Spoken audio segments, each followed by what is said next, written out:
Where have LIV come from? I think it's been a bit of a dream. You know, I didn't expect to be where we are coming up to our 10th year in June.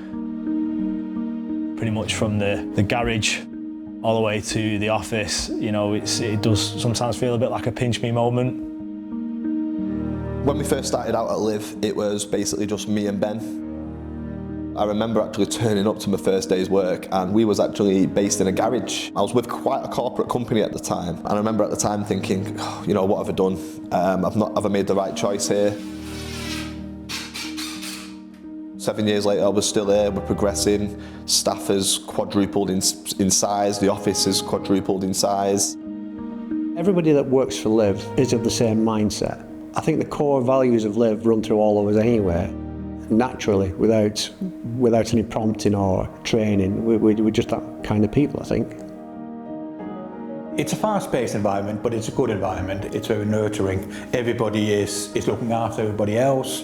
When you get in the morning, if you're having a rough day, you will have 3 or 4 people instantly around you that will be able to help you, assist you, make sure you're getting through the day. It's a massively important thing to have, and it also means that going into work, you never fear it. Even on a bad day, you know that people will have your back if you need help. Of that family ethos, once you kind of in, you get on the LIV train and you're very committed to the same end goal as everybody in the business. Feel that family energy from ground to right to the top. Everybody definitely lives off that ethos. You'll get a lot of companies that do the bare minimum because that's what they have to do, whereas we don't like a customer to be having a problem. We always want the customer to be happy. We always want the customer to have a working product. The biggest thing for us is that our customers are getting a top quality service no matter what. The company's mission has always been very simple. From when we started, you know, we got here following the core values. LIV was originally named after my daughter. As the years went on and the company grew, we needed to understand what is our ethos and what is our backbone. Longevity, integrity and vision. I feel the 3 words there alone, built in with LIV, really sort of hits our ethos. From a brand perspective, the brand is beginning to settle. They're beginning to understand longevity, integrity, vision as core to who we are.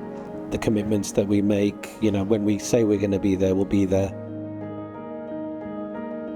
Everybody here from the ground up, everybody cares about the job that they do and they care about the customers, and I know that that can sound like a bit of a cliche, but where LIV definitely differentiates itself is that they really do truly care about the customer, and it's not just a case of, right, we close a deal, we move on. It's making sure that that's the right thing for the customer, sometimes even to our own detriment. It's always about doing right by the customer, making sure that the product that they've got or the service that they've got is genuinely the right fit for them. I think people might misunderstand, or I think they'll definitely underestimate LIV because we're quite a small team. All the engineers, obviously they come with a lot of experience, a lot of background, all of the team in fact, and so we pack a powerful punch. Yeah, we're definitely excited to see where LIV is going to go in the future. Again, that kind of comes back to the vision, where we sort of see the business grow. Yeah, I think sky's the limit for us at the moment. I think the future's bright and I'm excited to see where we are in the next few years.